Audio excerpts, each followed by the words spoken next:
এক কঠিন আন্দোলন,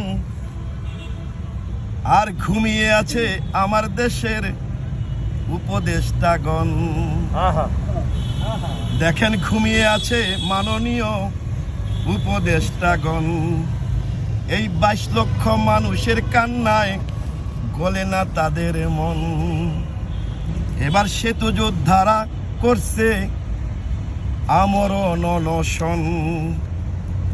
সেতু ছাড়া ভোলাবাসী, আমাদের সেতু ছাড়া ভোলাবাসী ভরবে না রে মন।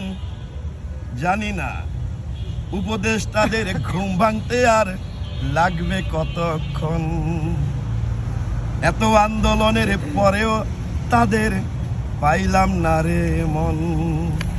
তাই তো সেতু না পাওয়া পর্যন্ত চলবে আন্দোলন। সবাইকে